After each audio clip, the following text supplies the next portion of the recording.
What's poppin', what's poppin', what's poppin'? Welcome, Nicky and Moose. I'm Nicky. That's Moose. What's up, Moose?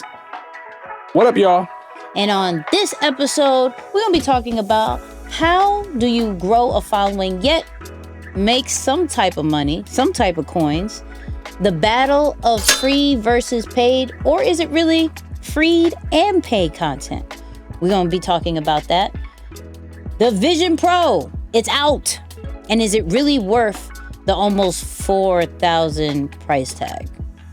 You know we're going to talk about that. What is it really like as a founder of a startup? The Spotify story, we're going to break that down. And then the new question of the week. What is more important when it comes to being successful? Commitment, discipline, or consistency? Find out that answer later on in the episode. Moose, how are we feeling about this one? Yeah, a lot of good conversation, man. Y'all got to tap into this one.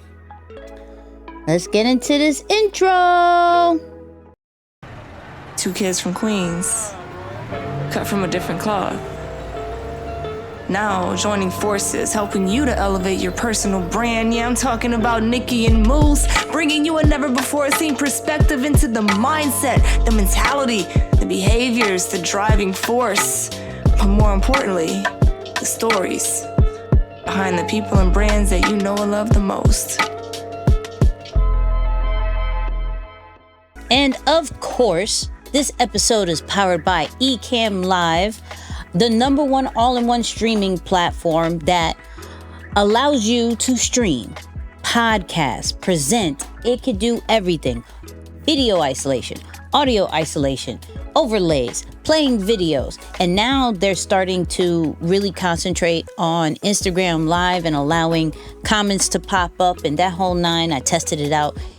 It's coming along, people. It's coming along. So more features with Ecamm Live coming soon. And you can get 14 days on us if you go to www.nickyandmoose.com/Ecamm. That's ECAMM for your 14-day trial. Hello. Moose, how we Shout feeling? out to Ecamm. Feeling good, man. Feeling good. It's been another good week in the books, and just excited to keep at it. Took a dive into Netflix just to break away from the work days. Okay. This time, and I don't know why I've been hitting on this company quite a bit, because shout out to one of our listeners who sent the thread or dropped the thread, I should say. So yeah, shout out to Nicky and Moose podcast for letting us know that I get X amount of hours on audiobooks on Spotify. So I was like, yeah, that's what's up. Look, I tried Spotify for you, because I was like, I got antsy that I was waiting for my Audible free credit, and I was like, you know what? I could get 2 months for free on Spotify, and See? I could get the Audible. So yeah, shout out to you, because there was a new and they do new books. I was like, oh yeah, library is packed, man. Library is packed. Not sponsored by Spotify, but Spotify. I think you might, after today's episode, I think you might want to, because I actually got on Netflix and I watched the Spotify series, which is interesting because I typically don't do well with series that are translated, or not translated, but the original form is in a different language. And because the company is, Spotify started, I believe, in Switzerland or Australia, something like that. really? They didn't start in the States. So you can tell it was recorded in the origin language of the founder, and then they had the English voiceovers. So I typically don't do too well with shows like that. I think Money Heist was probably the only exception. But this one captured my attention. And honestly, it was because of the editing. I know that sounds crazy. The editing, it's like you're on your, at least for the opening scene, it's like you're using Spotify on your phone and you're scrolling through playlists, but they're taking you through different characters. So it's like each playlist is a character, and they have an episode dedicated to a character, and they show you how each character played into the Spotify story and how they went from, because it was really, in the time, at least when they were building it, it was in a time when music was being illegally downloaded from the internet. And they were trying to find a way to get these people out. Music labels were losing a ton of money, and they were trying to find a way to make it more attractive. So the founder had already started and sold a company previously, and Spotify was his second move. So I was like, let me check it out. I didn't necessarily get any raving reviews about it, but I was like, I'm gonna check it out.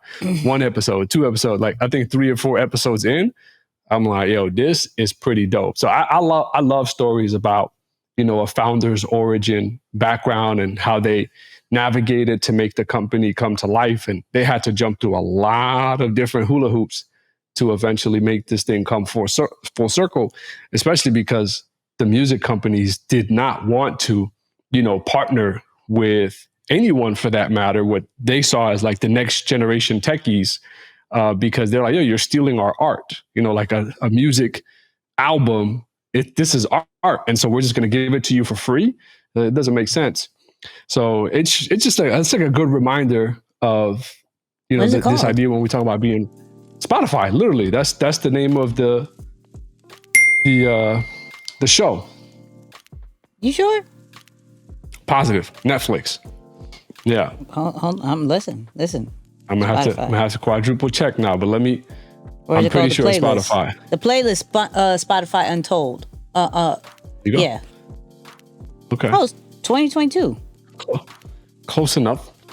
But super dope though. I really liked it. I'm about, like I said, 3-4 episodes in, and I'm like, yo, this is cool, man, to see that every company started off somewhere, and they had like a super startup culture, with shared space and people going crazy in the office. At least they, portrayed it that way. But it's cool to see it. So I would definitely recommend, man, for anyone who's starting and thinking about raising money, taking a company, from like a small idea that most people don't really see the vision of, to really have to go through a lot of adversity to make it come full circle. Quality show. I just put it on my playlist. Yeah. Pretty dope. Put it on my playlist. Look, I was about to watch it right now. No, let me put the phone back. It's all right. Let's go. All right, you got me.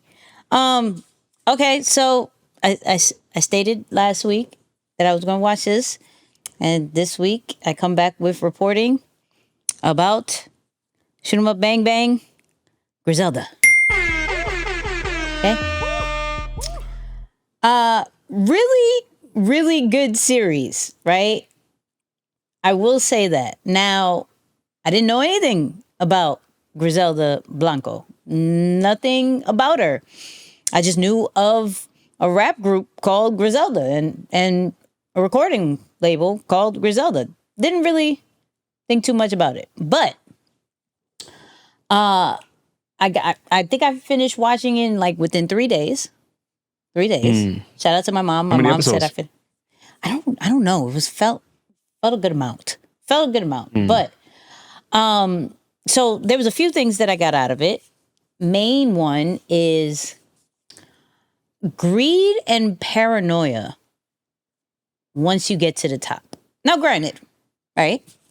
I assume the paranoia comes from, you're not doing anything right. You did a lot of things wrong.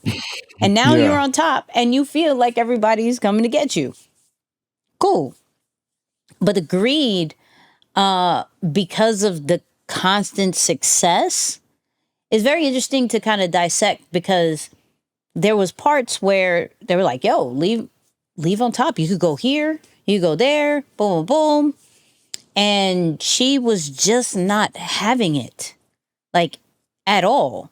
And I actually wonder, and this probably be a conversational piece that I'll leave, is like, when do you leave? Like, when is the exit plan when you're on top? Or do you wait to just look crazy at the end? Because she looked crazy at the end. I'm not going to say the end, but she looked crazy. Oh, clearly she died later, but you can look that part up. But how it all came about was just really wild. Now, from a positive side, regardless of what you want to say, it was really dope to see how a female was moving along in a male-dominated industry. We break it all the way down to skeleton pieces. Now, is the industry very is it something that you should say in school day? Absolutely not. However, right, the fact that she was a female moving the way she was, a Hispanic female moving the way she was, even some of the bosses' wives were like, man, she's amazing. Like, loving her because of the confidence that she had, right? So from that standpoint, I thought that was really dope. And the 10 toes down believing in her ideas.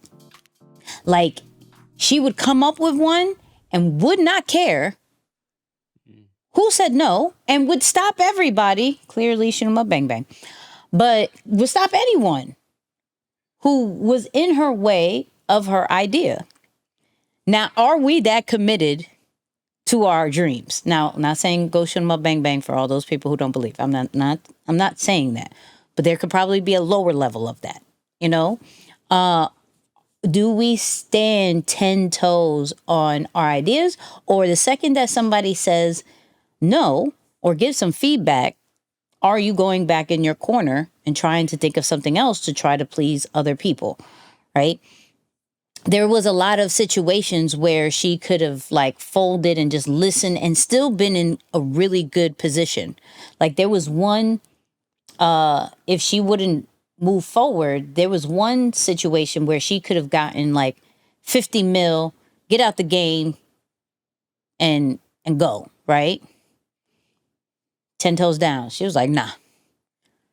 Like her partners were like, oh, hold on. You didn't discuss this with us. Like, what are you talking about?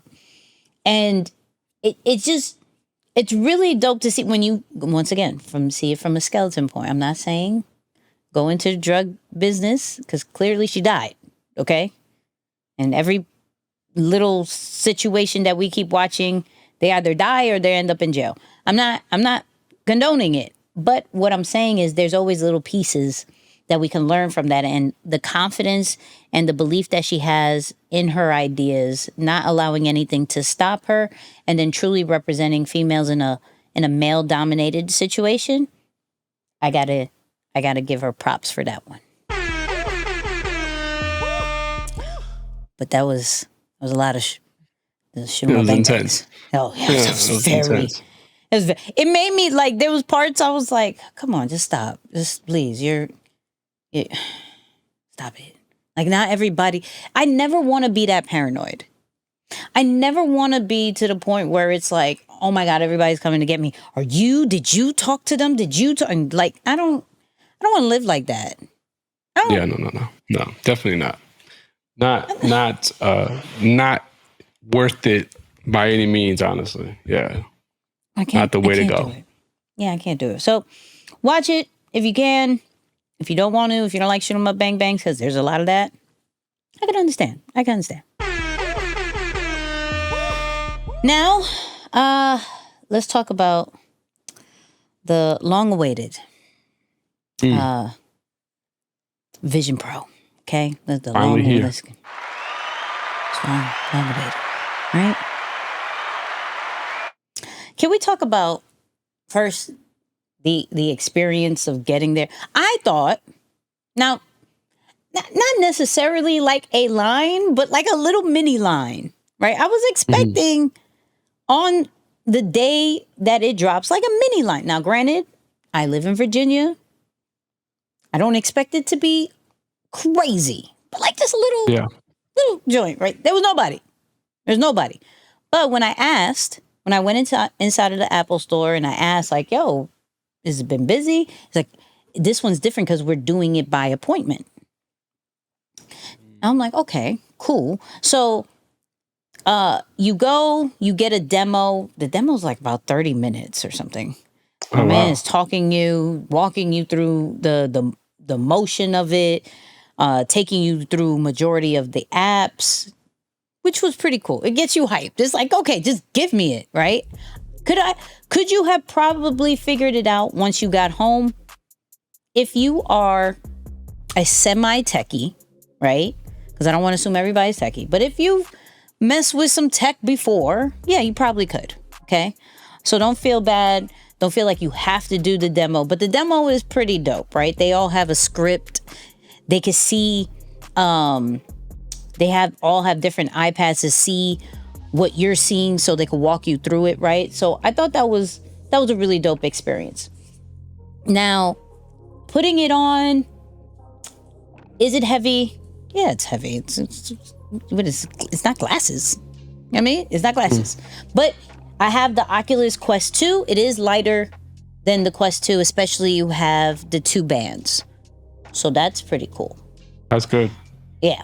Now, what I just did, so the videos that you're going to see on the podcast and everything like that, I did that in Vision Pro. So it was cool. How I'm going to use it is to truly, I've been struggling lately with distractions. So what's cool is that you can half and half your environment. Half is your house, your crib. The other half is the virtual reality environment. Right? So you can be in the clouds, you can be on the moon, and like there's a dark mode of really dope. They have dark modes of the environments. So you can see stars.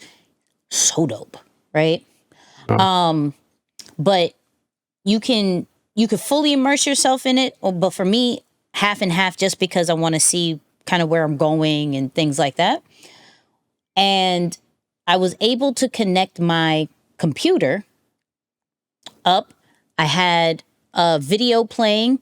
I already have ChatGPT on the side and it's talking to me. So what it does, because at first they were like, we have hundreds of apps that is for the Vision Pro.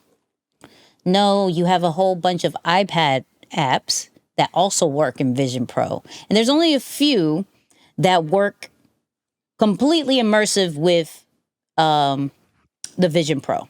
So don't let that language fool you, right? Because ChatGPT was an iPad version app.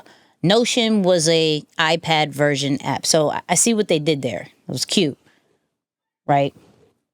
Typing in it, I mean, because you're like, either you're going like this or you're looking. So the sensors, you control everything with your eyes. You don't control anything with your hand or your head or anything. You control everything. You look at it, you go like this, it's done.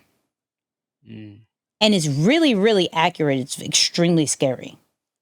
Right? So you could type either by looking at the letter and going like this, going like that, or talking. Best thing to do is talk, right? If you seriously have to type, 2 suggestions.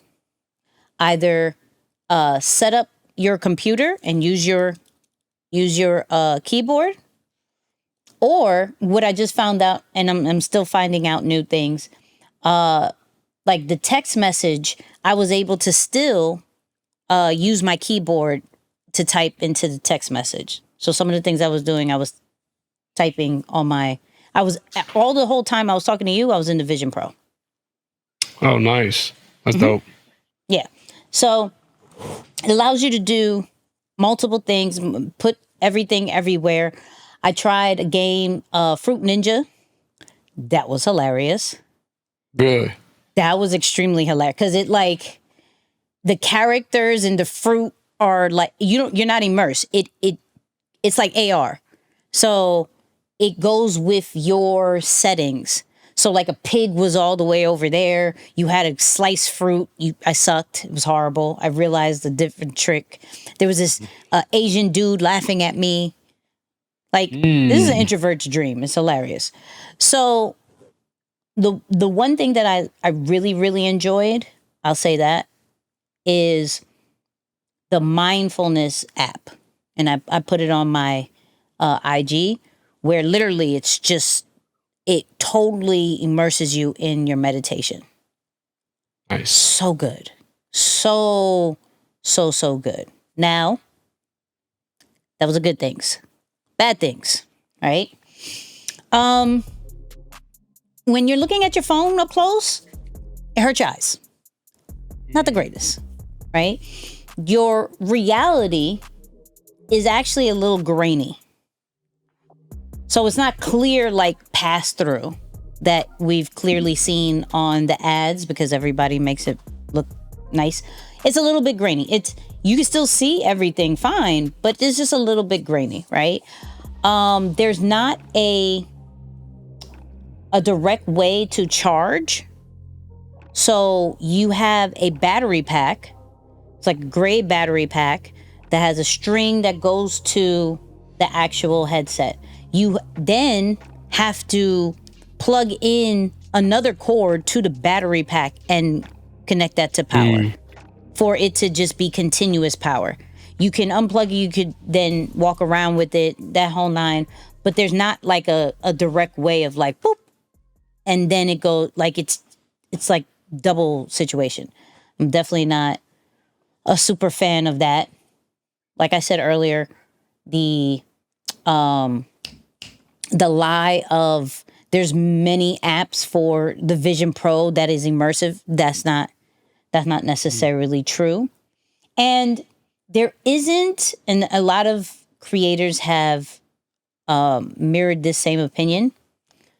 There isn't a like killer app or a killer feature that is like, wow, this is what the Vision Pro is about, right? There's not that, but it has a lot of potentials. It's a Gen 1 product. So this is where the idea turns into something. And I love the process of an idea turning into something. So I'm all for, okay, because you could clearly see where Apple is trying to go. Because the only thing that can happen now is that it gets smaller, it gets lighter, right? But the foundation of what is possibly can happen is clear as day already in the Vision Pro. So where the ecosystem of Apple is clear, like there's no heavy setup to connect your phone, your mirror it, or connect your laptop, your iMac, whatever. It's really like looking up and pinching, and then everything's set up. There's no like click here, press OK, confirm. There's nothing right like that. So the ecosystem is great. The fact that I could be in the kitchen watching something while I'm cooking right there, and it won't like weigh me all the way down, and I'm able to do multiple things. Then I can have ChatGPT on the other side and be like, yo, am I doing this right? I think the potential is there. It's just, it's bulky. Now, is it worth the $3,400 and something dollars, depending on the model that you got? If you are a Apple fan and a fan of seeing what is to come and seeing the idea come to life, yeah. If you are not an Apple fan, if you are more of the thing got to be right now for me to pay for that, I would say no. I would say no, because you're spending on potential. Right. So, but I love it. Let's just get this straight. I love it. I'm wearing it. Not now. Not if you're watching this video. I'm not wearing it now. But on a reg now, like probably I was wearing it before this, like 3 hours. Easy. And when I took it off, my eyes didn't hurt, or I didn't feel, oh my God, where am I? With the Meta Quest, every single time I took that thing off, I was like, oh my God, where am I? Mm-hmm. Yeah. I'm like, oh, I'm back here. Okay. At least with the Vision Pro, I'm able to like come back to reality and see, okay, cool. I go downstairs with no problem. I'm not, it's fine. It is not a shock. That Quest one, I was like, oh man, wait. Okay, hold on. Maybe take me back. No, for sure. I remember that too, actually. Mm-hmm. But the one cool feature that I think you would like, Keynote. So with Keynote, when you do like presentation mode, you could practice in like the Apple Theater. So it's it's an empty theater. You have your slides right in front, and then you look behind you, and the slides are huge, right? You could practice in the theater, or you could practice in a conference room. It's so Nice. fire. That part, I was like, I see what you did there. Yeah, I see what you did there. So that's my take on the Vision Pro. I'm very happy, but I can understand for those people who may not want to purchase into potential and just are waiting for a complete finished product. You're probably not going to want to get it till probably maybe Gen 3. I'll say that. Probably not till Gen 3. And somebody said that, like, why would you get Gen 1? Because I'm not waiting that long. Okay? I'm not going to be like, oh my God, this is what it can be. This is all. No, I want to see the whole process. I want to see what, like, people bought the first iPad. People bought the first iPhone. And they saw the process of it. As a business owner, as a content creator, investing in Gen 1 is actually super motivational than getting the complete finished product. Because in my head, it creates the standard of there is a process. You don't have to get it right. You just have to get the foundation and the experience worth talking about, and then get the feedback to then get exactly what the people want. Couldn't have said it better. That's exactly what I was thinking too, as you were saying that. Yep. So the question is, when will you consider getting the Vision Pro? I can see myself in maybe like a version 2 of it, you know? V2. Yeah. Maybe not even wait until 3. See myself in a V2. Two and a I see half? myself in a V2. Yeah. A nice little V2. I could be on a V2 maybe next September-ish or next February if that's their timeline for. Yeah. Here's my thing. Because when did those headphones came out? The big joints. The AirPod Maxes. Yeah. I bought them. I bought them and returned them, and it was in the winter. Yeah. Why'd you return them? I didn't like the noise cancellation on them. I didn't think they were great because like they're good headphones as a user, but whenever I use them for phone calls, trash audio. So not trash. Really? I love Apple. Poor audio. Yeah. Not the greatest audio, communicating out. So I have no problem I had to switch with for them. these again. Really? Oh, that's good then. Right. Maybe they fixed I them. was like, I actually have more problem with those than the big joints. I feel like I sound trash with the little headphones than over the big headphones. The big headphones, I feel like, now for the people who've talked to me with the headphones, please text me and let me know, and I'll report if I was a lie. Give us some feedback. Yeah, right. Give us some I'll feedback. report if I was a lie. Maybe it was me, but I knew. And it could be because I got them a little while back too. But they never upgraded. Oh, same one still? Yeah, it's the same ones. Oh, that's what that was going to be my point. Where I don't know how quickly they're going to turn around a Gen 2. So I didn't want to necessarily wait that long, because if we look at the big headphones, they haven't came out with a new one since it dropped. And I believe that was like over 2 years ago. Let me look. Let me see. I'll tell you what, I just saw something about iOS 18, which I'm imagining is going to be on the next iPhone. Yeah. Possibly even here a little bit sooner. And speculation is it's going to be their best update to date because of AI. No, but they say that all the time. No, I mean, of course, every update is going to be their best update, but I actually think this one makes sense because they're saying it's going to integrate AI pretty heavily into it. So I'm like, They're better because they haven't. I could They've been see that. very. Yeah, They've been 2020. The headphones. makes sense. Been out for a minute. Yeah, that's what I'm saying. They haven't released anything of those headphones since 2020. So I'm like, what if it takes a minute for them to launch a Gen 2? 4 years, 3.5, 4 years. Yeah, that's crazy. And that price point is great. I mean, granted, for the headphones, that price point is pretty high too. But this is 5 or 6x the headphone price. So this price isn't for the weak. You know what I mean? This is not the curious. Yeah. If you are curious about the experience, yes, get a Quest 3. I believe it's like $500. So if you're just trying to see how a headset is and that whole experience, I know they just added spatial audio as well. I don't know what's wrong with Zuck. Zuck be trying to throw little stabs here and there. But the Quest is probably more for the everyday user situation, price point and all. And then I'll assume the Apple one is the more luxury situation. Definitely. But Moose sent me a video that I was like, absolutely.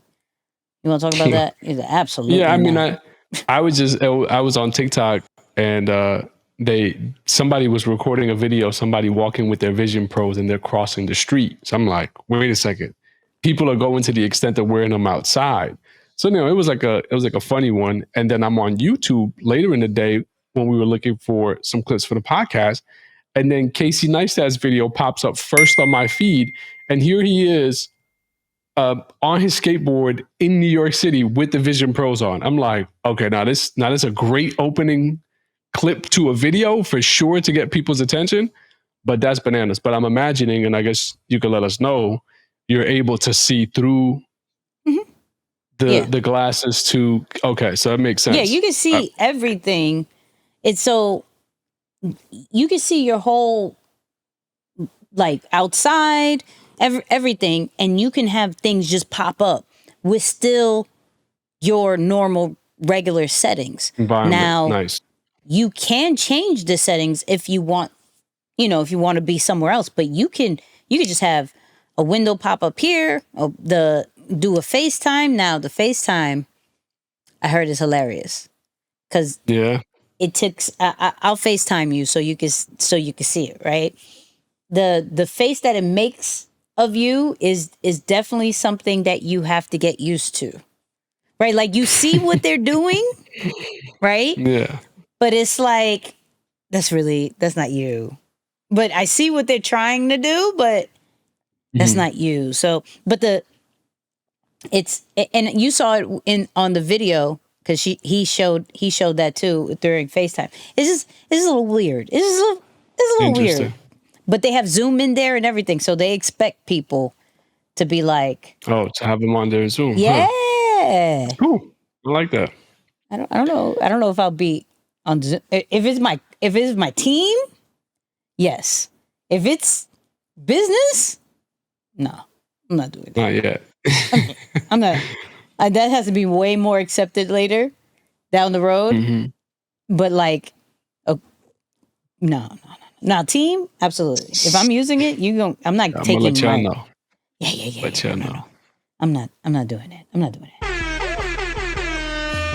Anyways, people, let us know. Are you going to get it? Are you not going to get it? You know me. I'm being honest. So, let us know what you think. Now, we're not doing a creator of the week. Okay? Let me explain why. Until this copyright issue is taken down, I'm not going to say the name of the person. However, our whole episode of 162 is gone from our YouTube catalog because somebody created a copyright strike and all we were doing was highlighting the creator and their content. So, we may skip 1 or 2 weeks because I still want to highlight creators and what they do. I just got to figure out a different way of doing it, because clearly maybe some people just didn't even watch it. But like I said, do your homework. If you want to know who we're talking about, check the audio of 162 and you can find it, because clearly the video is gone. Which is really just disappointing. I'm like, yo, did you even watch it? Like, did you watch it? Like the full episode too. That's crazy. I didn't know it was a full episode. Dang. Gone. So, anyways, let's get into the meat and potato of everything, please. So, how do you balance giving away value while turning a profit? Is it possible to grow an audience and keep them coming back for more while unlocking new revenue streams? So today, we're going to be talking about the strategy of leveraging both free and paid content. And how do we combine both? I saw this clip that kind of sparked this conversation. I wanted to get into it. So check this out. Free content versus paid content, I really don't hold back on my free content, because we want people to see our free content and say, wow, if this is the free content, imagine how great the paid content is. The other thing about YouTube versus a course, it's hard to learn piano like just from YouTube. YouTube is for more isolated topics, whereas a course is more of a complete A to Z transformation. You can pretty much find every concept, every lesson, everything I could possibly teach somewhere in my YouTube channel, but it's all scattered about and it would be really hard to go through it in some sort of sequential way. All of my best tips, all of my best lessons are somewhere in YouTube videos out there for free. And so, like I said, I don't hold back.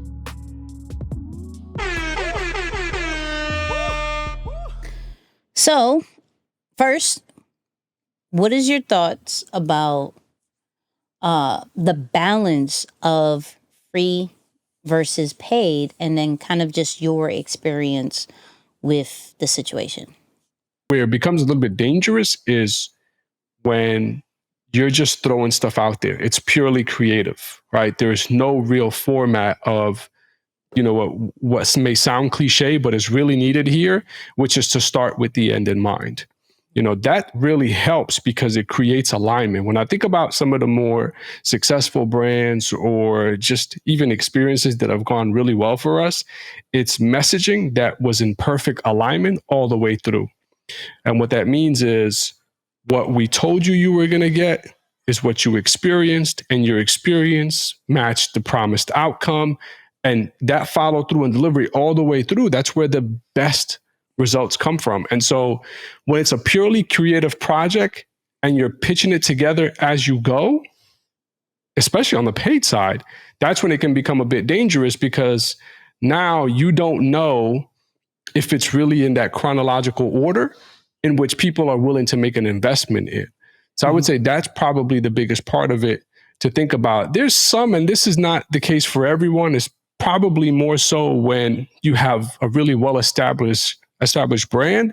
It's the expectation that people are going to get so much out of your free that they overlook your paid experiences. They're like, yeah, this is great, but I get so much free.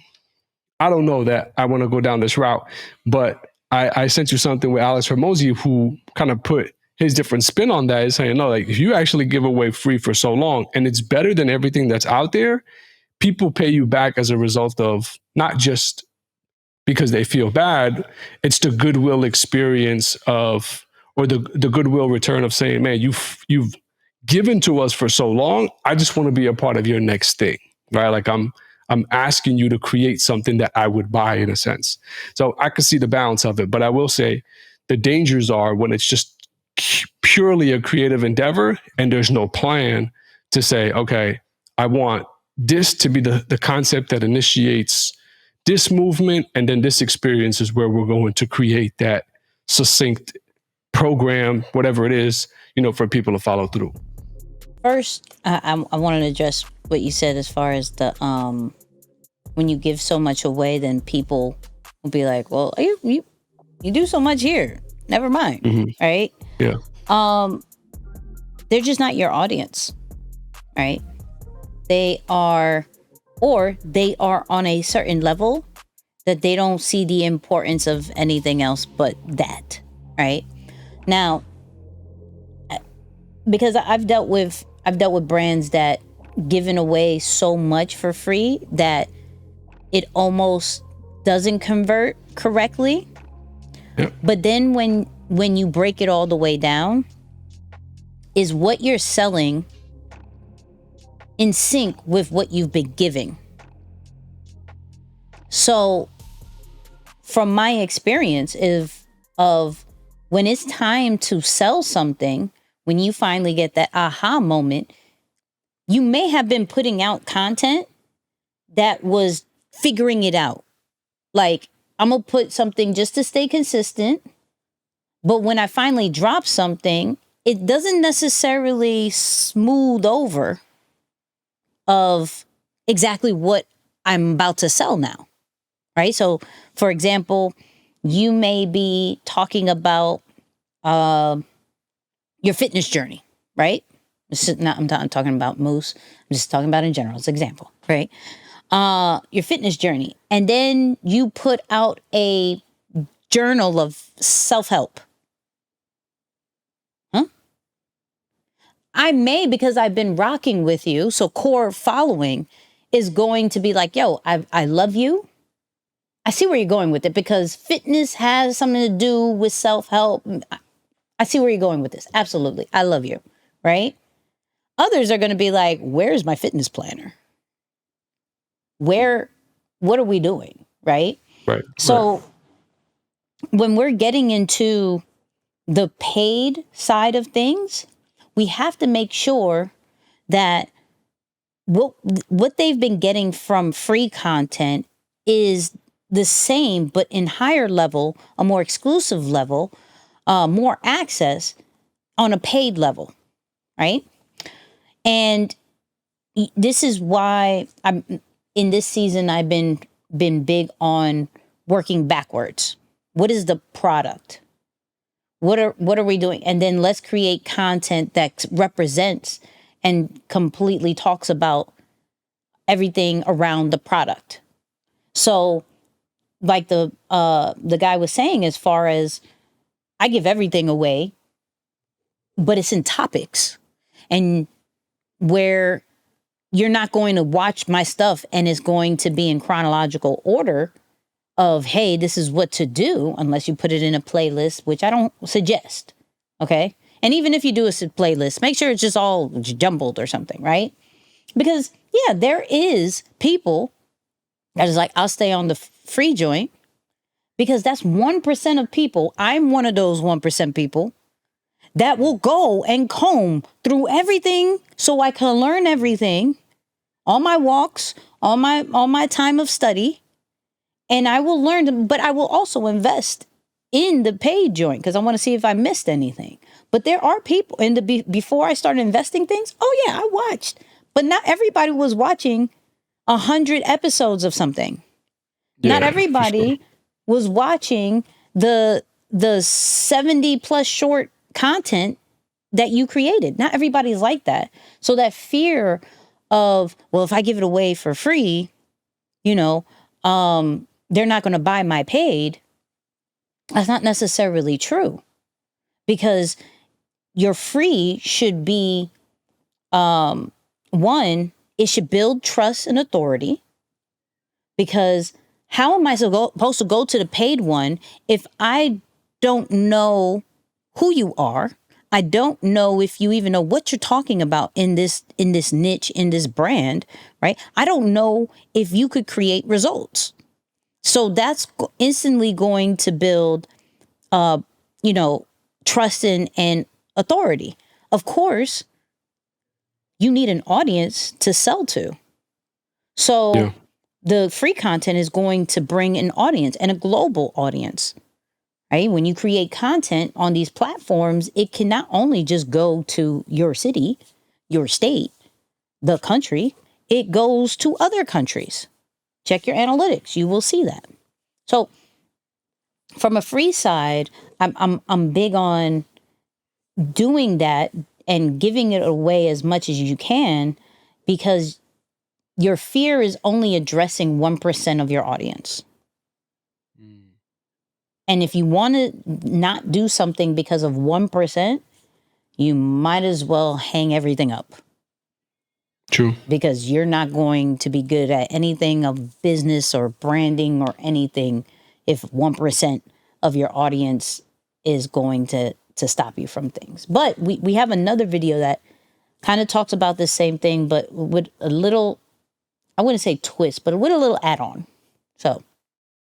And when you become known for helping people get a result, your business will never stop growing. You will always be in demand.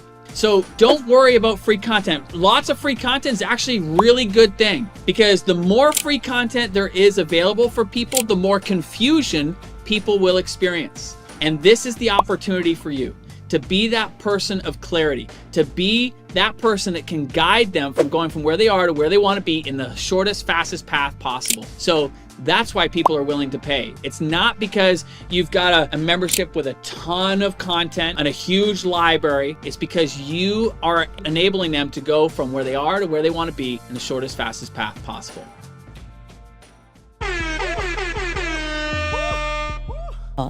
Yeah.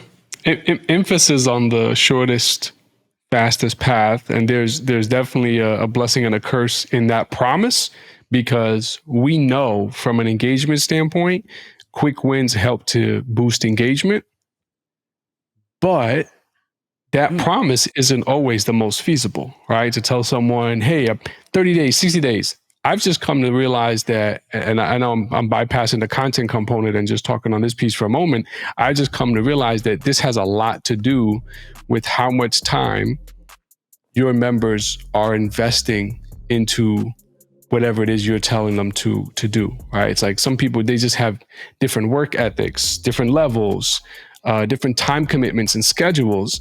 And so that's really what determines the return a lot of times, and not just the method itself, right? So I think there's definitely a caveat or some fine print to add to such a thing around fast. But I do understand, again, that succinct or that, streamlined process to help someone really get to where they need to go.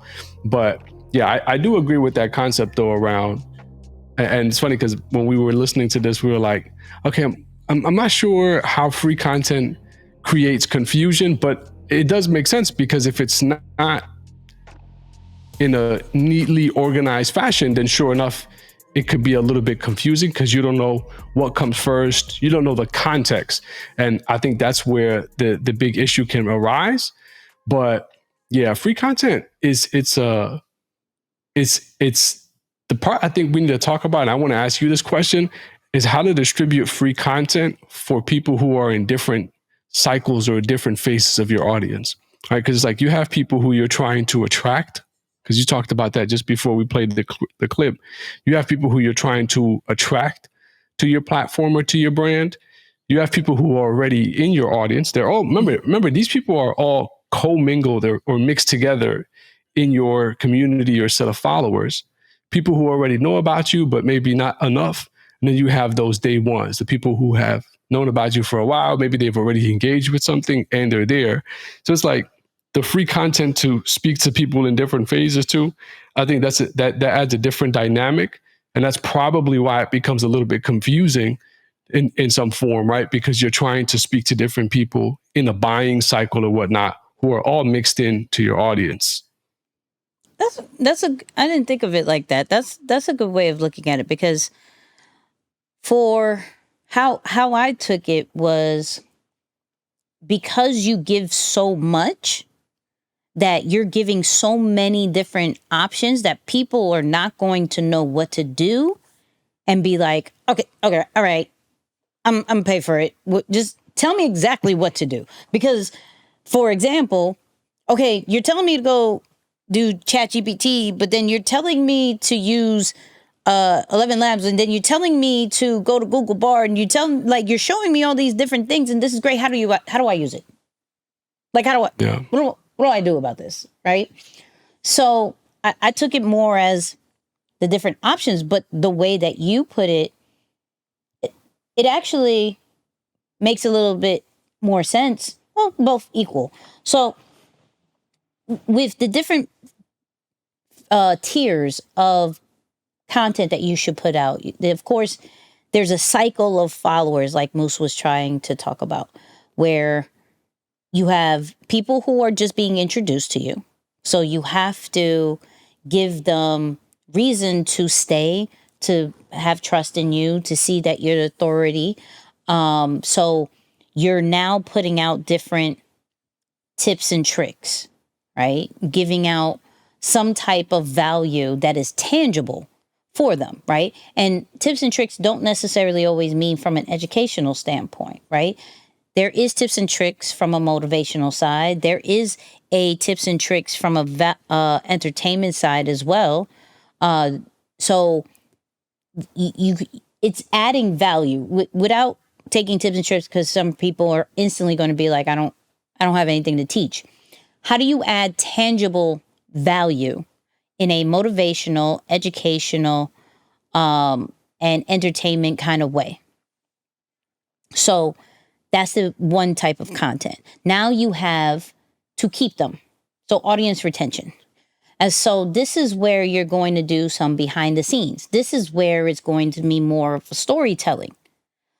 This is what's continuing going to add value, but they get to know more about the brand. They now start to turn more into loyal fans, loyal audience. And so they have a reason to stay, because what brought them here, you're still giving them, but a little bit more in a longer form or more in-depth standpoint. Then you have to convert them, right? So this is where testimonials come in. This is where you are going to show them the product, the service, and how it's used in real life, how it's used to solve their problems. How does it apply in their lifestyle, right? So you're going to maybe have some of your clients, your customers actually show it, how they're using it, user-generated content. And so there's multiple ways of showing that. It's not just the flyer. It's not just the promo video. It's not just, hey, go get this, right? How is it applied in their life? How you could tell me what to do, but can you show me how it really goes into my day-to-day life, from a motivational side, from an educational side, and from an entertainment side?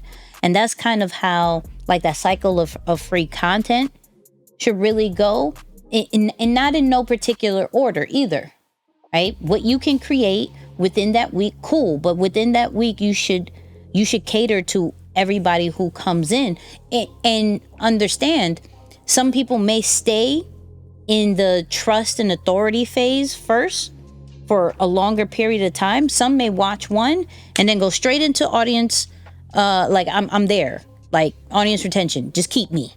To then maybe some are like, they get there, you're speaking their language, and they go straight to the conversion. So this is why it's important to have all of that in your profiles and your channels, because you don't know the phase that they come into, because people receive information, receive content differently, and some may be ready and some may need to be nurtured and cuddled a little bit longer. So exactly what Nikki said. Right there. That's exactly what I was trying to say, and she just said it so much better. So yeah, oh, wow. Exactly that. Okay. All right. Well, with that, geez, I was like, with that, figure out your level of free to paid. And I don't think we've really touched on what could be paid content, right? Because instantly, when you think of free content, I know what to put for free, but what does paid content really look like? We'll cover that just really quickly, where that could be more of exclusive content, like how we have on our patreon.com/Nicky And Moose. If you're not part of that, $4 a month, 13 cents a day. If you want to go about it that way, we have our after show over there, exclusive lives. But that's just giving you an example, right? Just giving you an example of how exclusive content kind of looks. Then you have memberships or subscriptions, which is something that we pretty much went over all of last week. So go check that episode out, right? And then from paid content, I instantly think about like paid offers as well. So that's a product and a service. And then the content that you're showing for that to convert them is, like I said, the lifestyle, how it applies to them. And then they purchase it on your website. They purchase it off of Shopify, however you have it set up. But it's always what is the free content representing? And so the paid one kind of just mirrors that. And people would pay it a lot quicker if they see that connection. Yeah. I think it's a delicate balance again to strike, especially when you are someone who repurposes content, because you can then start finding yourself giving away too much of what you're doing for paid members or paid product lines and bringing it back out on social for free. Now, again, you're protected in the sense of people don't have as much context. They don't have maybe the opportunity to ask you questions or to ask for additional help and gain feedback on what they're getting, right? Because, we've talked about how when it comes to social, when you get those questions or you get some of that engagement, you want to engage as much as possible, but you do it more so on your time. You may or may not get to it, right? Depending on the size of your audience or just what you have going on. But in the capacity of a closed paid product, community, or whatever it is, that's what, in a lot of ways, people are actually paying for. They're paying for your oversight. They're paying for your guidance. They're paying for that on-demand, or let's call it that exclusive access direct to you, because they're getting it also before others. So those are also a lot of those, let's call them values, or I don't know what's another word for it, but it's just like, that's the benefit. That's some of the other benefits of, people who are paid. But again, be mindful to not just be like, you know what, I'm going to this was a great training. I'm just going to pull it from the community and I'm just going to put it on my YouTube as a free. It's like strike a balance to some capacity is what I would say, especially when it comes to, that paid repurposed back into free. It's different when you're just like shooting out something free and it's like, oh yeah, I talk more in detail about it in one of my trainings here. Could be a little bit different there, but when you're just repurposing, definitely something to be mindful of. Facts. So let us know if you have a balance of free to paid. What does that look like for you? Do you have exclusive access, membership, subscriptions, or you have product, service? Let us know. That whole nine. If you need an example, patreon.com/Nicky and Moose. Just go to Patreon and check out Nicky and Moose, and you can see what exclusive access looks like. Okay, just randomly. But let's go into the question of the week. And of course, this segment is sponsored by flightassessment.com. Discover your personal superpower and learn how to use your superpower to become a master communicator, strengthen all your relationships, and develop the self-awareness you need to fulfill your highest potential. Flightassessment.com. Now, here's a question from the audience. Okay. What's the most important to be successful in business? And you only get to pick one. Commitment, discipline, or consistency. Okay, I'm not gonna change the format of the question this time. I know every week I'm always cheating a little you bit. cannot move the goalpost. That is exact words. Wow. Okay. All right. Fair enough. So yeah, I'm not going to change the format of this question. But can you pick two and give an example of how the two is needed? Yeah, no, I ain't going to do y'all like that this week. Not this week. Maybe next week, but not this week. No.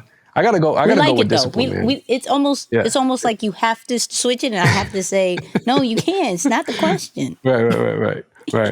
Yeah, no, I have to go with discipline though. I think discipline, especially when it comes to, the concept of let's call it business development or just the area of business, I've really started to realize that success can be very boring, right? The pursuit of it is what sparks the energy. You know, it's like you're doing something and you're seeing progress happen, so that's where the excitement comes from. But when you think about the things that you have to do to accumulate success or achieve success over time, it's actually a lot of boring things, right? And that's where the discipline has to come in, because we as humans, we are a bottle of emotions, fleeting, ever evolving emotions that can, if you let them, determine what you want to do that day. And I guarantee you, it's not always to work hard, to cut off distractions, to do what you don't feel like doing, to stay committed to your goals, to maybe go in the face of adversity or take on more risks than the average person. So there's a lot that naturally, as humans, is almost, when you talk about business growth and the natural human, it's the polar opposite of what's required versus how we're wired.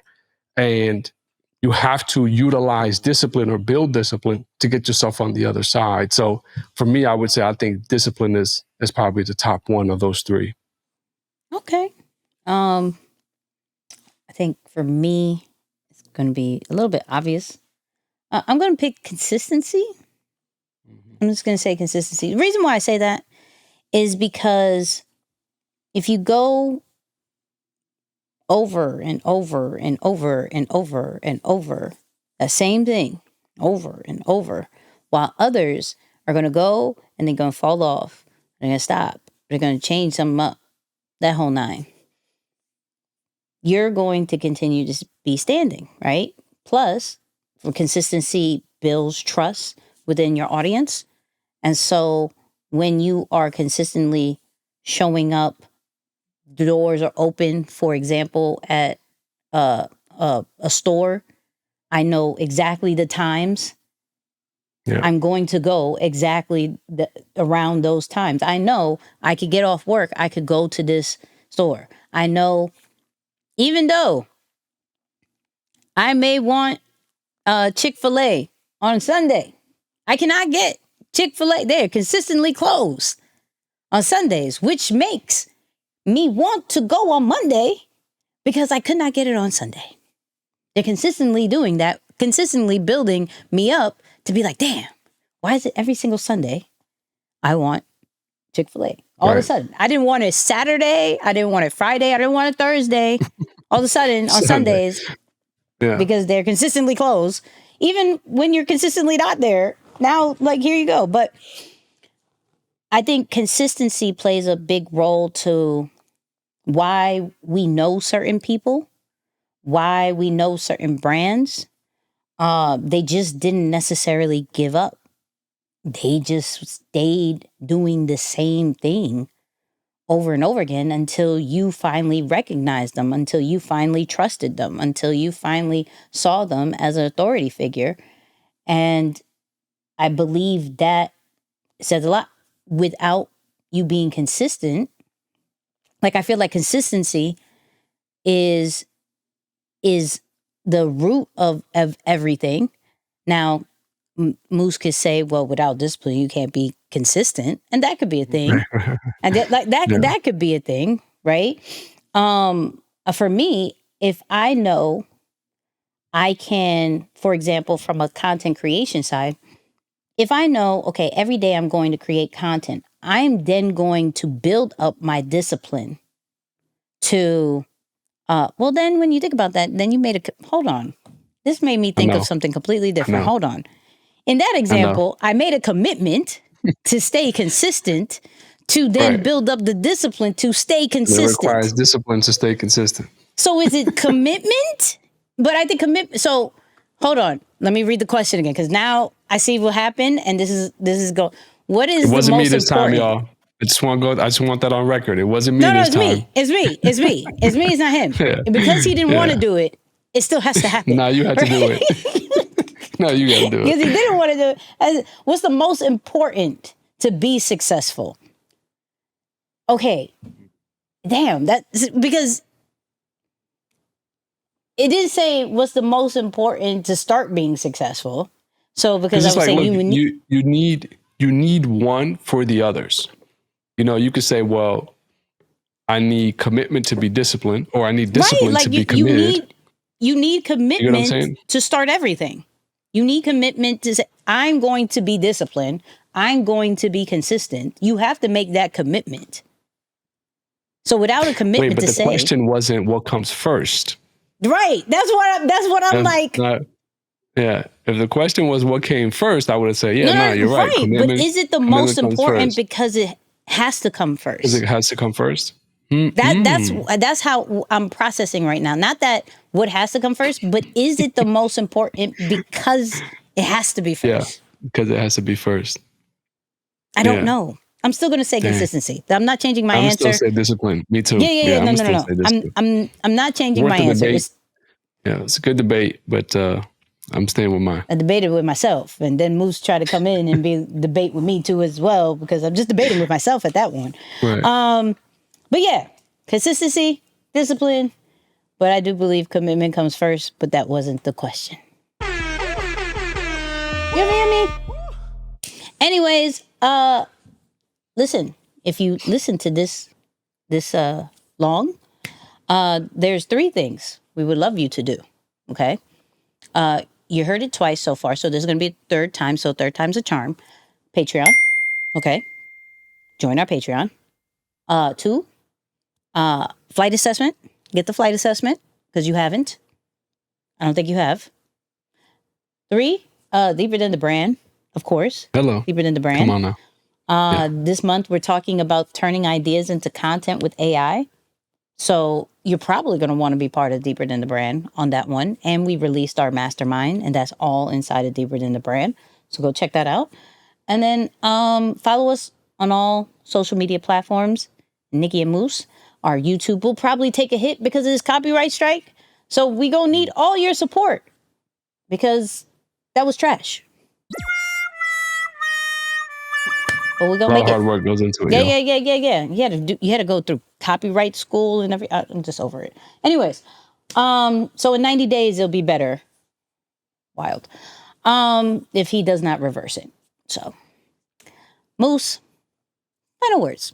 All right. Well, hey, when it comes to today's topic, honestly, when we talk about free content, paid content, any kind of content, I think there's one main question that some of you need to answer if you're going to step out into this thing wholeheartedly. And that is, why are you afraid to be seen? All right. It's your unique perspective. It's the thing that you have to say. Truth be told, it's who you are that people are going to be most attracted to anyway. But if you're afraid of being seen, they will never discover you to begin with. So just know you got to answer that question like, yo, what is it about being seen that doesn't allow me to take the next step? So answer that question for this week.